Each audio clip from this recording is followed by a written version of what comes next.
So great to see everyone here, everyone that's watching online. I see you as well.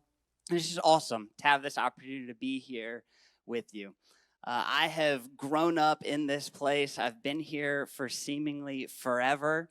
My lovely wife is Nikki, and we've been married for almost 10 years, which is nuts to even believe that that's possible. We can celebrate that. I didn't mean for that to be a celebratory moment, but it just happened. We have twin boys who are almost 2. I brought a picture of them.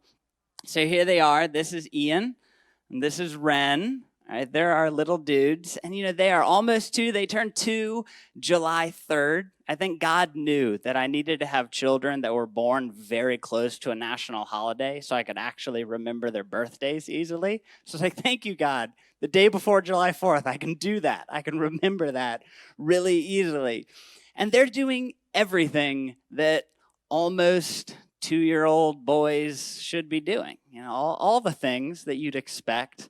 They're no different. My boys are no different. And if you've ever spent any time around really little kids, we know something to be true. You don't have to have been a parent. You just have to have been around them to know that this is true. That really little kids are constantly trying to explore and figure out their boundaries. And we can leave the picture up for a minute on this one because we're gonna get into the middle. I'm gonna ask you a question about these boundaries in just a second. So they're always trying to explore and figure out what they can get away with. How far is too far? How high is too high? How loud is too loud? How hard is too hard? Like all of the different boundaries, they're trying to explore them. And so, like I said, my boys are no different. And because I figured we'd make it a little game even. Like, I want you to try to guess. Let's judge a book by its cover here. One of my boys is a little more on the side of, I'm going to test the boundaries, okay? The other one, not quite as much, but one of them for sure seems to have a little extra gas in the tank, has a little nitrous hooked up to his engine. Like, he's just got that extra something that's just there. And it's funny to see because it's like, you both have lived the same lives. Like, we're doing all the same things with you at the same time. You're the same age. Yeah, you're so different. So let's do this.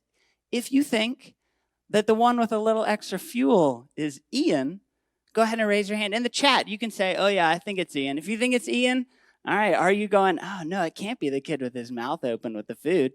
Or is it Ren? Do you think it's Ren? All right, if you judge the book by its cover, you were right. It is Ren. All right, Ren is a little bit extra in that area, which is great.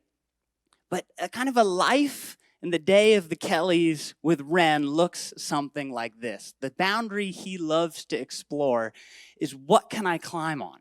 That's just his thing. So it's like, Ren climbs on a chair. I go, hey, buddy, Ren. Oh, come on. We don't stand on chairs. We sit on chairs. Let's get down. Get him down. Runs over here. Climbs on this chair. Okay, hey, Ren. Chairs are for sitting. Come on, let's get down. Don't go there. Runs to the side of the stairs. Climbs up on the side of the stairs. Ren, come on, buddy. Let's get down. We don't climb on the rails on the stairs. I don't want you to fall and get hurt, so let's go. Over to the dining room table. Pulls a chair out. Climbs. Stands on the chair. Hey, Ren, chairs are for sitting. Come on, get down. Back to the first chair. It's like this endless cycle of climbing because he's just exploring, and I know one of these days it's going to stick and he's going to understand. You sit in chairs, you don't stand in them. But he's not quite there yet, and that's all right. But I have the thought sometimes where I say, you know what? I should just invest in a good piece of rope, and I could just tie him up and he would never climb on another chair. I'm just kidding. I would never do that. But maybe you have had the thought yourself as you've been around very little kids as they're exploring their boundaries. And if you're going, John, I would never have that thought. How dare you even think that? You are the perfect person to go sign up to help in our nursery, to be with all of the little kids that are trying to explore their boundaries. So that's just a place just for you. But you know what? It might not be little kids where that's the thought you have. Maybe for you, it's a coworker or your boss that just kind of says things or does things that you sit back and are like, ugh, if only I could just control you and stop you from doing that, or I wish I could control you and get you to do that.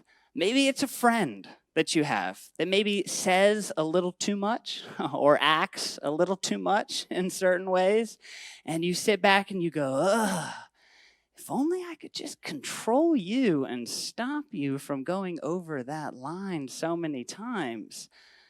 You see, I think we have this natural desire, and we can take away the boys. We're done with the boys. We have this natural desire to want to control or subdue issues. We see an issue, and we have a natural tendency to want to try to control it or want to try to subdue it in some way, shape, or form. To where we can just go, I'm going to tie that up. I'm going to go ahead and push that down. I can subdue this issue a little bit by doing this. And I don't think it's only in these external moments when we're looking at a person and they're annoying us in some way or we want to control them. I think we do the same thing if we're being honest with ourselves and the things that we battle. We have an issue maybe of anger, and we think, ooh, how can I control this anger or subdue it? We have a habit or a desire or a pain or anxiety. And we have all of these issues that pop up in our lives, and our natural tendency is to say, how can I control this? How can I subdue this issue that I'm dealing with? I have done this so many times in my life where I just think to myself, like, John, get it under control. Like, John, wrap it up. Come on, you got this. Control what you're dealing with. You can handle it. So we all, I think, have this innate desire to see the issues, to see the problems, and to try to control it in some way.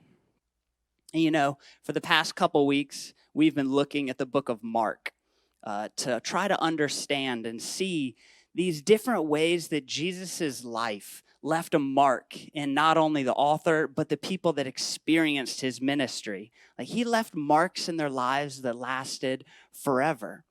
We believe that Jesus can leave those same marks in our lives as we look at his life and we look at his ministry even today. And so what if there's something in Scripture that could help us with this tension we feel of how to manage the issues and the pains and the difficulties that we face every day in our lives? So Jesus' ministry, he was all over the place. I mean, he was going from city, to town, to well, to field, to hill, to lakeside, to river. I mean, he was, if there was a scene, Jesus was there at some point, just constantly on the move. And we're going to look at a moment where Jesus shows up to a pretty bizarre scene. He would just fed thousands of people with practically nothing, and then he's crossing this lake to show up to something a little bizarre. And so I'm going to read it to you. And if you'd like to read it for yourself, you can go to Mark chapter 5 and read along. But for now, you can just put your listening ears on and hear my lovely voice. It says this: they went across the lake to the region of the Gerasenes. When Jesus got out of the boat, a man with an impure spirit came from the tombs to meet him. All right. This man lived in the tombs, and no one could bind him anymore, not even with a chain. For he had often been chained hand and foot, but he tore the chains apart and broke the irons on his feet. No one was strong enough to subdue him. Night and day, among the tombs and in the hills, he would cry out and cut himself with stones. That's a scene right there, okay? I mean, can you imagine pulling up your boat to that? It's like this long trip across, and you're like, onto shore. Man, guys, that was a crazy trip. Then out of the tombs, you got like, like that would set me off probably in that moment if that's what I pulled up to. And you look at this and it's like, holy moly, you have this guy who is completely out of control. I can't help but think probably the Yelp reviews in the Garrison area were really struggling. They're probably like, well, the hay beds were really nice at the end, but the crazy screaming dude night and day in the hills kind of killed the ambiance for our trip. So this guy was an issue for this region. I mean, he was out of control, and you can see that they were trying to do something about it. But the funny thing is, it's crazy how people haven't really changed very much over time. Because when they had this issue of this out of control guy with this spirit in him, what was their solution? Their solution was, we got to control and we got to subdue this dude. But as they tried to control and subdue, it's like, we'll tie him up, we'll chain him up, we'll do whatever we can, we'll put distance between us. What kept happening? For he had often been chained hand and foot, but he tore the chains apart and broke the irons on his feet. No one was strong enough to do what we always try to do. No one was strong enough to subdue him. They tried it all. They're like, let's tie him up. Let's chain him up, break the chains. Let's bind his feet, break those binds. Let's just throw him out in the tombs. Well, now he's screaming. Like there's nothing that could be done to deal with this issue that they were all facing and dealing with. It just kept breaking free. He just kept showing up. And isn't this kind of what happens in our own lives too? Where we try to control, we try to subdue, and we come up with all these different ways to do it. We'll try the rope, we'll try the chains, we'll try this person, we'll try this thought, we'll try this distance, we'll try this. We try all of these different methods.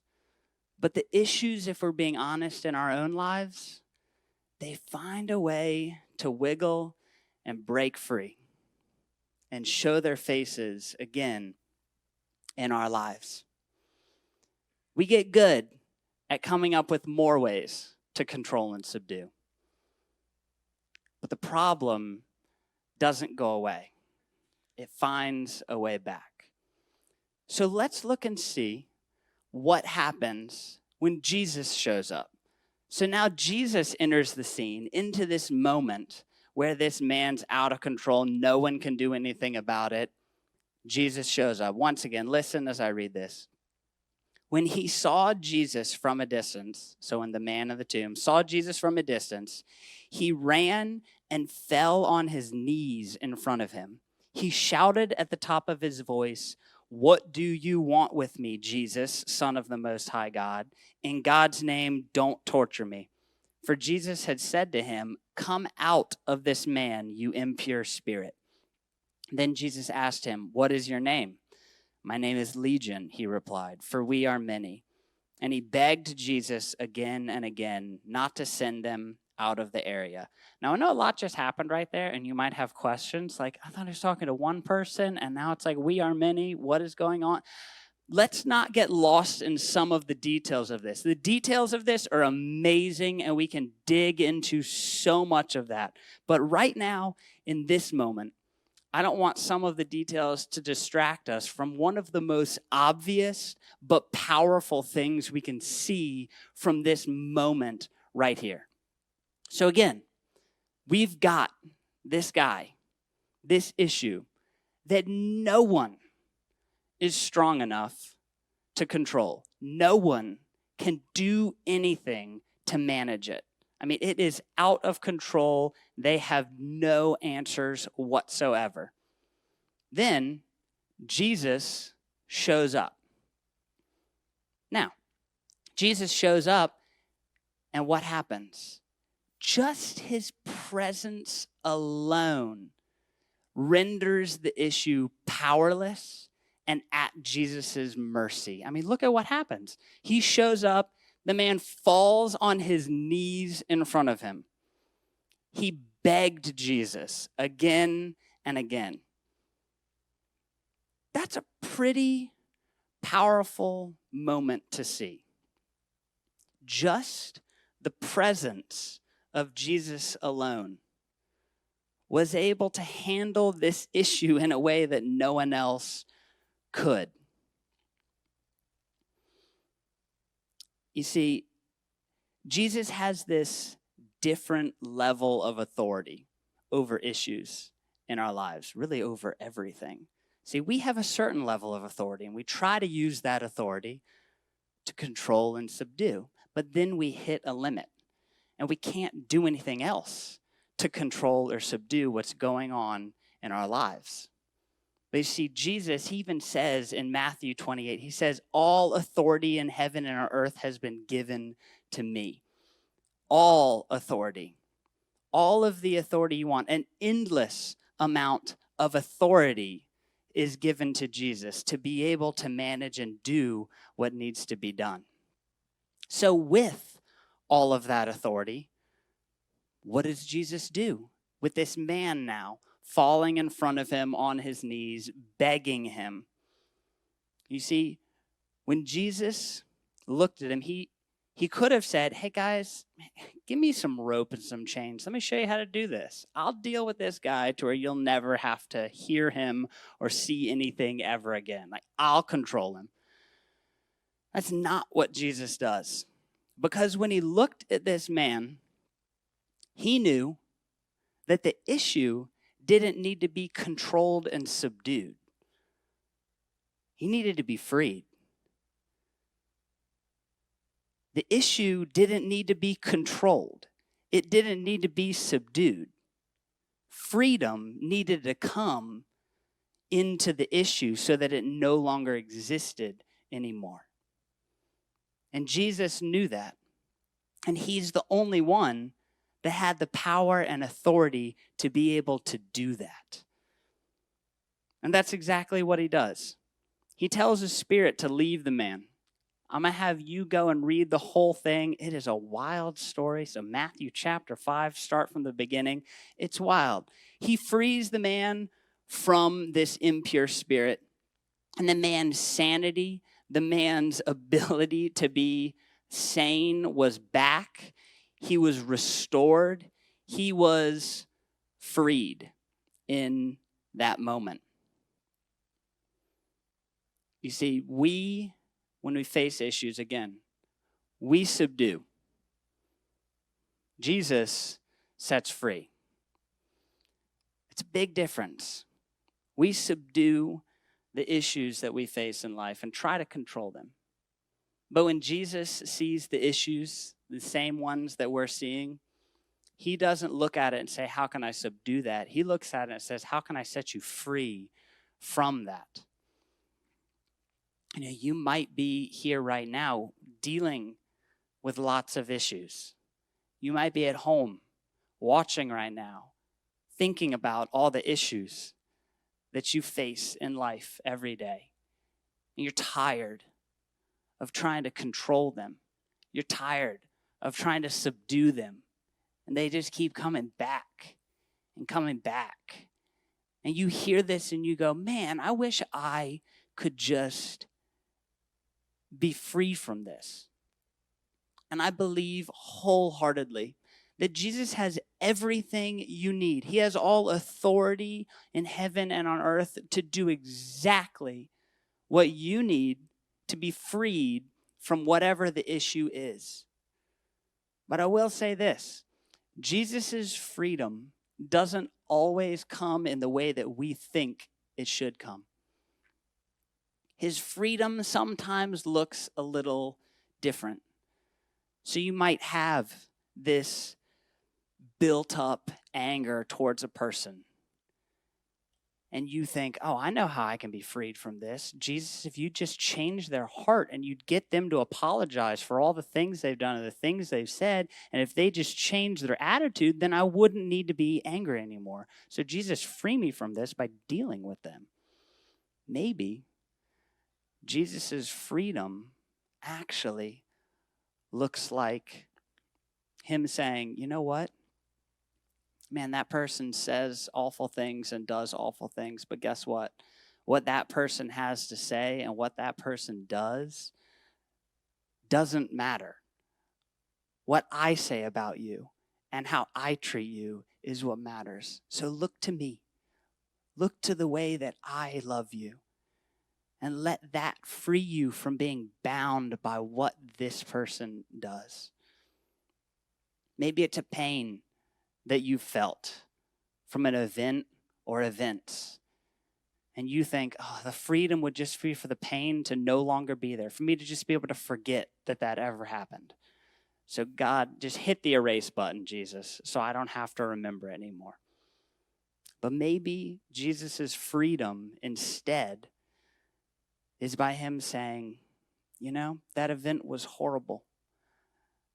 But you know, the freedom that I'm going to give you is by letting you be defined by who I am, by what I think of you, not by that moment that happened to you. That doesn't define you. So be free from that moment holding you back anymore, because that moment isn't the moment that matters. Your moment with me is the moment that matters. So let that define you and be freed. See, Jesus' freedom looks a little bit different sometimes. And I think the reason it looks so different a lot of the times is because his freedom doesn't just stop with being free. And it didn't just stop with being free for this guy either. So look at what happens after he rids the man of this spirit and everything. It says, as Jesus was getting into the boat, the man who had been possessed begged to go with him. Jesus did not let him, but said, go home with your own people and tell them how much the Lord has done for you and how he has had mercy on you. So the man went away and began to tell in the Decapolis how much Jesus had done for him. And all the people were amazed. See, Jesus' freedom didn't just stop with be free. Jesus' freedom was be free and go tell them. Be free and go tell them. Go tell people about the freedom that you've experienced from me. And that's the last part to all of this. We try to subdue our issues. Jesus sets us free from our issues so that we can go and spread that freedom to others. We subdue. Jesus sets free so that we can spread the freedom that we've experienced. So the freedom that you can experience in your life is for more purpose than just you being freed. That is part of it, 100%. It's being freed. But then it's taking that freedom and sharing it with other people. Let me finish that part that I referred to in Matthew 28. When it says, all power and authority has been unto heaven and earth has been given to me. Go therefore and make disciples of all nations, baptizing them in the name of the Father and the Son and the Holy Spirit, teaching them to obey all that I have commanded you. And behold, I am with you always to the end of the age. Jesus takes this authority that he has, and he uses it to set us free from the pains and the hurts and the issues that we deal with. But then he says, now, take this authority. I have it all. And guess what? I'm with you always. You've got this authority. Go spread the freedom. Go help other people experience the freedom that I'm doing in your life. That's the difference between normally what we think our freedom should look like and the freedom that Jesus actually provides, because Jesus' freedom has purpose that extends beyond just our own thoughts and feelings. He has purpose for your life. He has purpose for you to make an impact in the lives of those around you. He's got a mission for you. This guy wanted to just be with Jesus and say, hey, let me just hang out with you. Come on, let me go. And Jesus says, no, you've got a mission. Go, spread this freedom. And that's what he did. So maybe you're here today and you're thinking, I need to be freed from this. How do I get freed from this issue that I'm dealing with? I think the first step to finding that freedom is going to Jesus, just like that man did, fall at his feet and receive the freedom that Jesus has to offer, while opening up your heart and your mind to recognize that his freedom might look a little bit different or a lot a bit different than what we think it should be. But I can promise you this: no freedom is like the freedom that Jesus provides. You can come up with the best scenario, and your mind can't even wrap around what Jesus has for you. And you don't have to understand it all before taking a step. You don't have to get the full picture. Sometimes it just starts with recognizing, Jesus, you're different. You have an authority that I can't understand. And I need you to do something in my life in this area or these areas or in the whole picture. And so right now there's something powerful about having a moment to decide that. And some of you, maybe you have accepted Jesus into your life, but we can accept Jesus into our life and resist the freedom that he has for us. You can do that.